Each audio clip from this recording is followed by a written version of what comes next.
போராட்டத்துக்கு தலைமையேற்றிருக்கிற கூட்டமைப்புடைய முன்வைத்து கடந்த ஓராண்டுக்கு முன்பாக அந்த போராட்டத்தை துவங்கினோம். சமமான இழப்பீடு ஒரே வரப்புக்கு இந்தான இருக்க 25 கொடுக்குறாங்க, 15 கொடுக்குறாங்க, 5 கொடுக்குறாங்க. எல்லாருக்கும் சமமான இழப்பீடு வேண்டும் என்ற கோரிக்கையை முன்வைத்து தொடர் போராட்டங்கள் நடைபெற்றது. பிறகு மறியல், நிலத்துக்கு வந்தா அங்க மறிக்கிறது, கலெக்டரை மறிக்கிறது, பல்வேறு விதமான போராட்டங்களை இந்த மக்கள் தொடர்ந்து செஞ்சுட்டு வந்தாங்க. பிறகு பேச்சுவார்த்தை அப்படின்னு போட்டு 3 லட்சம் தரோம் அப்படின்னாங்க. அதையும் கொஞ்சம் பேர் போய் வாங்கினாங்க. அதை ஏத்துக்க முடியாது அப்படின்னு தொடர்ந்து போராட்டம் தொடர்ந்து நடந்தது. கலெக்டர் கூப்பிட்டு பேசுறாரு, 2ஆ உடைச்சாரு, 3ஆ உடைச்சாரு, நீங்க வாங்க அப்படின்னு கூப்பிட்டாரு, வரவங்களை கூட்டு வச்சு பேசுறாரு. இப்படி தொடர்ந்து நடந்து கடைசியாக 10 லட்சம் ஏக்கருக்கு 10 லட்சம் கொடுக்கிறோம். 10 ஆண்டு காலத்துக்கு மேலாக பயிர் வைத்து விவசாயம் பண்ணவங்களுக்கு 10 லட்சம் அப்படின்னாங்க. அப்ப கொத்த புறம்போக்கு இருந்துச்சு, உங்களுக்கு நிறைவேட்டேன், உங்களுக்கு எடுத்துட்டேன், உங்களுக்கு எல்லாம் கிடையாது அப்படின்ட்டாங்க. மக்கள் கூட்டமாக திரண்டு அக்டோபர் மாசத்துல கலெக்டர் எல்லாமே கலெக்டர் ஆபீஸ்ல போய் நூற்றுக்கணக்கான மக்கள் கேட்டாங்க. இந்த மாதிரி 10 லட்சம் கொடுத்தீங்க, எங்களுக்கு எல்லாம் தர வேண்டி இருக்கு, எங்களுடைய இடமும் இங்க இருக்குது, அதெல்லாம் கொடுத்தீங்க அப்படின்னு கேட்டா அவரோட சொன்னாரு, பாப்போம், கோர்ட்ல கேஸ் போட்டாங்க அப்படின்னாரு. அதெல்லாம் ஒரு காரணமே இல்லை. என்எல்சிக்கு பொறுத்த வரைக்கும் எது அவசரமோ எது எடுக்கணுமோ அவனுக்கு அப்படியே ஒரு கண்ணில் எதை காமிச்சு அதை நடத்த பறிமுதல் பண்ண பார்ப்பான். இப்படிதான் தொடர்ந்து பண்ணிக்கிட்டு இருக்கான். இப்ப கூட பாத்தீங்கன்னா இந்த இண்டஸ்ட்ரியல் ட்ரைனிங் எஸ்எம்இ அப்படின்னு ஒரு படிப்புக்கு ஒரு 3 வருஷம் ட்ரைனிங். அதுக்கப்புறம் வேற தேவைப்பட்டா பர்மனண்டா எடுத்துக்குவேன், இல்லைன்னா டெம்பரவரியா எடுத்துக்குவேன், இல்லைன்னா எடுக்க மாட்டேன். இவ்வளவு கண்டிஷனும் போட்டு ஒரு பயிற்சிக்கான ஒரு எக்ஸாம் நடத்தினான். இந்த எக்ஸாம்ல பாத்தீங்கன்னா பர்சன்டேஜ் வேற போட்டிருக்கான். 89க்கு அப்புறம் இருக்கிறவங்களுக்கு 25%, 2014 இருந்து 22 வரைக்கும் இருக்கிறவங்களுக்கு 25%, இப்ப நிலம் எடுக்கிறவங்களுக்கு 50%. அந்த 50% மட்டும் இல்ல, இப்ப பாத்தீங்கன்னா நிலமே எடுக்காதவங்களையும் அந்த எக்ஸாம்ல செலக்ட் ஆயிருக்கான். நிலமே இன்னும் கொடுக்கல, ஏன்னா அவன் நிலத்தை எடுக்க போறான். அதுக்கு துணையா இருக்கு. இப்படிதான் தொழிலாளர்கள் தொடர்ந்து இந்த வளம் குறிக்கக்கூடிய பூமியிலிருந்து விரட்டி அடிச்சுட்டே இருக்கான். அனாதை ஆகிட்டே இருக்கான் தொழிலாளி. விவசாயிங்க இந்த நிலைமையில இருக்கான். விவசாய கூலி தொழிலாளி நிலத்திலிருந்து வெளியேற்றப்பட்ட விவசாய கூலி தொழிலாளர் நிலைமை இதை விட மோசம். அவரை எல்லாரையும் கிளப்பி விட்டாங்க. அவங்களுக்கு வேலை செய்யறதுக்கு வேலை இல்ல, விவசாய நிலமும் இல்ல, நடுத்தரில் நிற்கக்கூடிய ஒரு நிலைமை இருக்கு. இதற்காக எல்லா ஆளுங்கட்சியும் நம்ம நிலம் எடுக்கப்பட்டது காங்கிரஸ் கவர்மெண்ட்ல இருந்து இன்னைக்கு பிஜேபி கவர்மெண்ட், திமுக, அதிமுக, திமுக, அதிமுக, இதுல யாரும் முறையான ஒரு இழப்பீடு கொடுத்தாங்க அப்படிங்கிறது நடக்கவே இல்லை. அந்தந்த நேரத்துக்கு ஏதாவது கொடுக்க முடியுமா அப்படி கொடுத்து ஏமாத்தி குரூப்பா பிரிச்சு நீவா 10 பேர், நீவா 5 பேர் அப்படின்னு தான் பிரித்தாளும் சூழ்ச்சியை தான் தொடர்ந்து பண்ணிட்டு இருக்காங்க. ஒரே ஒரு தடவை மட்டும்தான்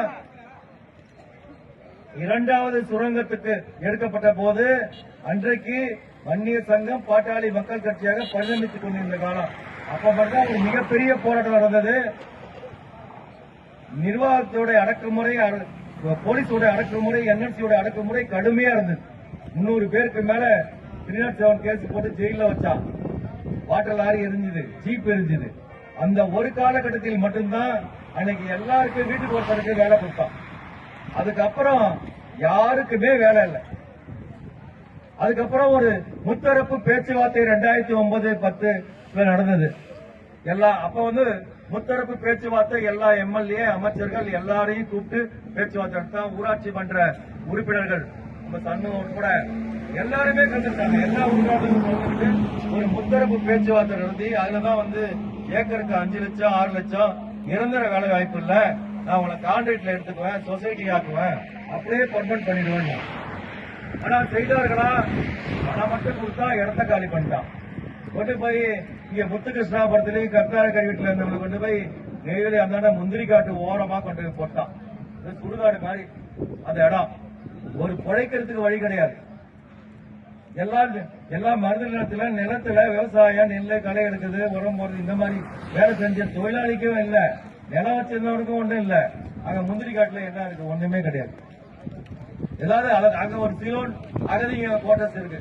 நிலைமை இப்படிப்பட்ட ஒரு நிலைமையில பேச்சுவார்த்தையில என்ன சொல்றாங்கன்னா, எல்லாரும் கான்ட்ராக்ட் வேலையாவது, நிரந்தர தன்மை உள்ள கான்ட்ராக்ட் வேலையாவது கொடுக்குறோம், அல்லது சொசைட்டி ஆக்குறோம், நிரந்தரப்படுத்துவோம், நீங்க எம்ப்ளாய் ஆகிடலாம் அப்படிங்க. தொடர்ந்து 2009, 2010 இருந்து எதுவுமே கொடுக்கல. இதே போல தொடர்ந்து போராட்டம் நடந்த உடனே சுரேஷ்குமார் IAS 2016 ஒரு உத்தரவு போடுறாரு. அப்போ நம்ம நிலம்னா இதுக்கு முன்னாடி 2014க்கு முன்னாடி எடுக்கப்பட்ட நிலங்கள்லாம் 2007 சட்டம். 2007 சட்டத்துல 750 விவசாய கூலி நாட்களுக்கு அவங்களுக்கு நிலத்துக்கு நிலம் கொடுக்கணும்.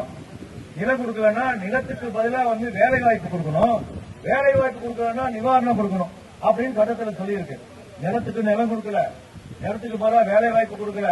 வேலை வாய்ப்பு கொடுக்கலன்னு நம்ம கேட்டப்ப அவங்க என்ன பண்ணாங்கன்னா 1,09,500 ரூபான்னு ஒரு கணக்கு போட்டு இதான் வேலைக்கு பதிலா அப்படின்னு எப்ப கொடுக்குறாங்க? 2000 நம்ம நிலம் இதுக்கு முன்னாடி உள்ள நிலங்கள் எடுக்கப்படுது. 2000 எடுத்த நிலங்களுக்கு வேலை வாய்ப்பு யாருக்குமே கொடுக்கல. கூட பாத்தீங்கன்னா சீனியாரிட்டி வச்சிருப்பான். என்ன வச்சிருக்கா? 89க்கு அப்புறம் உள்ளவங்க பதிவு பண்ணீங்க. 89 முன்னாடி வரைக்கும் என்ன கணக்கு? 89 முன்னாடி வரைக்கும் எல்லாருக்கும் நிரந்தர வேலை கொடுத்துருக்கான். 2ஆம் துறைமுகத்துல எல்லாருக்கும் அடிஸ்கரை, வேப்பங்குச்சி, நெல்லூர் எல்லாருக்கும் வீட்டுக்கு வரதுக்கு நிலம் கொடுத்தான். அதுக்கப்புறம் கொடுக்கவே இல்லை. சீனியாரிட்டி போய் எங்க வேலை இல்லைங்க, நிலம் கொடுத்தவங்கன்னா சரி பதிவு பண்ணீங்க. 89 சீனியாரிட்டி வச்சிருக்காங்க. 89 எப்ப போயிடுச்சு? அப்ப 89க்கு அப்புறம் உள்ள யாருக்குமே வேலை வாய்ப்பு கொடுக்கல. அதுக்கு பதிலாக என்ன பண்றாங்க? எடுக்கப்பட்ட நிலங்களுக்கு 1,09,500 ரூபாய் 2007 சட்ட பதிவுறான். அதை கூட அந்த தொகையை கூட 2009, 2010 கொடுத்தா கூட அது வருமானம் இருக்கும்.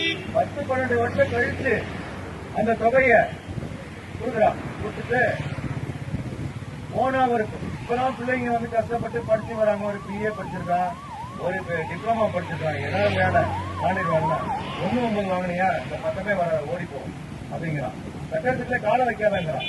ஒரு பயிற்சி கொடுங்க, இல்ல ஒரு VTC போட்டு கொடுங்க, ஒரு கான்ட்ராக்ட் வேலைக்குன்னா அதை கரெக்டா வச்சிருக்கான். எந்த கணக்கு என்றோ அந்த கூடி கணக்கு, இந்த கணக்கை கரெக்டா வச்சிருக்கான். போன உடனே போய் உன் பேர் என்ன? ராஜேஷ். அப்பா பேர் என்ன? ராமசாமி. அப்பா நம்பரு அப்பா 1,9 வாங்கிட்டாங்க. இந்த ஒண்ணு வேலை கிடையாது. இப்படி 1500 பேர் இந்த ஒரு பொறி மாதிரி மாறிட்டு இருக்கு. முன்னாடி நம்ம வாங்கிட்டான் எல்லாம் ஓடி போனவனே என்ன பண்ண, ஒரு மாமா ரெடியா வச்சிருக்கான். போட்ட பண்ணாதியா ஒட்டுறான், என்ன இருக்குன்னே தெரியாது. போட்டு கையெழுத்த செக்கே போட வரும் நம்பாரு. ஒரு வாரத்துல செக்கு அவ்வளவுதான். 1,9 வந்தது. அவன் சில பேர் பிளாட் வாங்கி வீடு கட்டிட்டு இருந்தாங்க. அந்த காசு செலவு பண்ணான். சில பேர் செங்கமா செலவு பண்ணான். பிள்ளைங்களாம் படிச்சு ஒரு பையன் கேட்கறான் அப்பாவை, உன்னை யாரையா 1 லட்சம் வாங்க? அதெல்லாம் வேலைக்கு ஆள் எடுக்கிறான். நான் டிப்ளமா மைனிங் கொடுத்துருக்கேன், அதுக்கு ஒன்றும் வழி இல்லையே அப்படின்னு அப்பாவுக்கு பிள்ளைக்கு சண்டை. இப்போ 1,09,000 நான் NLCல வேலை செஞ்சேன், அதிகாரியா இருந்து ரிட்டையர்ட் ஆயிட்டேன். எங்களுடைய நிலங்கள் பல ஏக்கர் நிலம் கொடுத்தோம், விவசாய நிலம் கொடுத்தோம். எங்க அம்மா ஊரு அத்திப்பட்டு உங்களுக்கு முதல்ல சொல்லியிருப்போம், நிறைய பேர் தெரியும். எங்க அப்பா ஊருக்கு எண்ணெய் கொண்டாரு, 2 ஊருமே எடுத்துட்டான். நம்ம பொதுவாகவே என்ன பண்ணோம்னா இப்ப நிறைய பேர் அப்படிதான் இருக்கீங்க, எடுக்க டவுன் வந்துட்டே இருப்போம். கடைசியா எடுத்துட்டான் எல்லாத்தையும் ரயில்வே சுத்தமா எடுத்தாச்சு.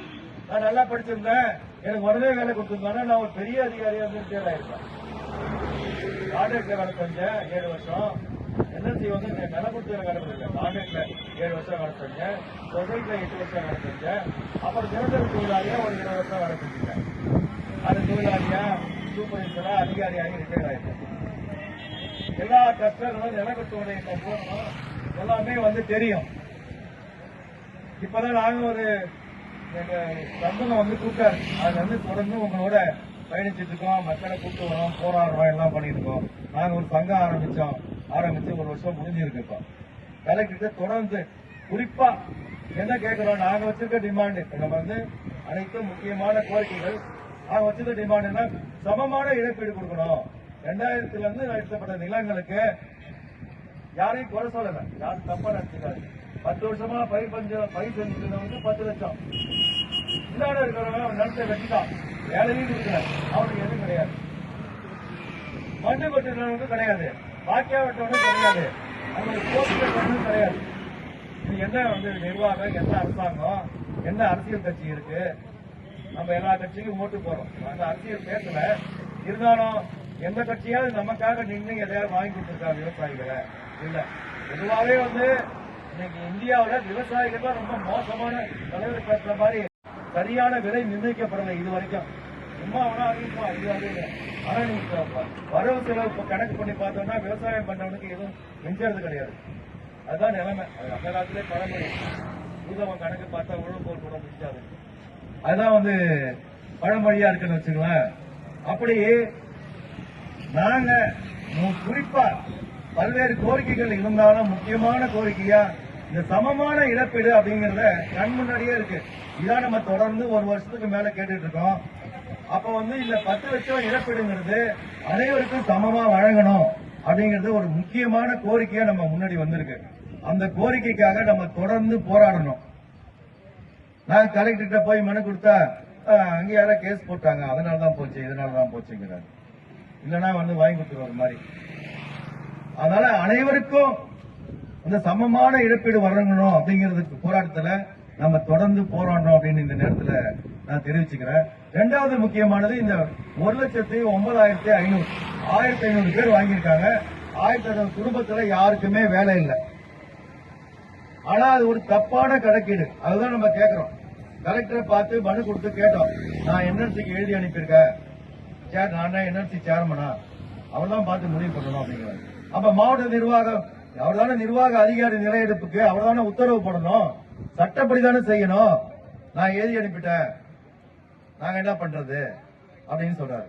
அப்ப 19 கொடுத்து ஏமாத்தினது உண்மை அப்படிங்கறத அவர் ஒத்துக்கிறார். இல்லன்னா சட்டப்படி உங்களுக்கு 19 கொடுத்தாச்சுப்பா, இனிமே எதுவும் கேட்காதீங்க, முடிஞ்சு போச்சு அப்படின்னு அவர் சொல்லல. நான் எழுதி அனுப்பியிருக்கேன் அப்படின்றாரு. நான் கேட்டேன் 1,09,500 அப்படின்னு தொழிலாளர் விவசாயிகளை ஏமாத்தி கையெழுத்து வாங்கி இன்னைக்கு வேலை வாய்ப்பு இல்லை, அவனுக்கே ஏதாவது 1,9 வாங்கினாலும் கூட 25% தான் அதுல ஒரு இடஒதுக்கீடு. இப்ப எடுக்காத நேரத்துக்கு 50%, எடுக்காத நேரத்தோட பசங்களுக்கு எடுக்க போறான். இன்னும் நோட்டீஸ் கூட கொடுக்காத இதுல அப்ளை பண்ணானா உடனே வேணான்ட்டு அவனுக்கு இப்ப வேலை போறதுக்கு ஏற்பாடு பண்ணிட்டு இருக்கான். இப்படி பாரபட்சம் இருக்கக்கூடாது அப்படின்னு நம்ம தொடர்ந்து போராடிக்கிட்டு இருக்கோம். 19 பாத்தீங்கன்னா 2007 சட்டப்படி அது 19 கரெக்ட்.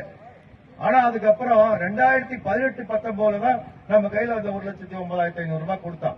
10 வருஷம் கழிச்சு கொடுத்தா புது சட்டம் வந்துடுச்சு.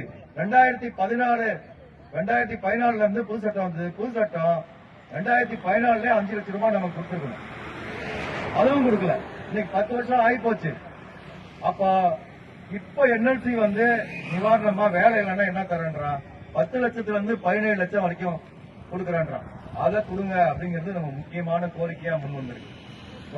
அவர் அருள் சொன்ன மாதிரி இந்த 1,05,000 பேர் இது மாதிரி கொடுக்கணுங்க அப்படின்றாங்க. கோர்ட்டு கேஸ் போனா 4 ஆகிட்டே போகும், 10 ஆண்டு கூட ஆயிடும், எடுத்துருவாங்க. ஆனா நாம் ஒற்றுமையாக எல்லா கிராம மக்களும் ஓரணியில திரண்டு போராடணும்னா நிச்சயமா ஜெயிக்கலாம்.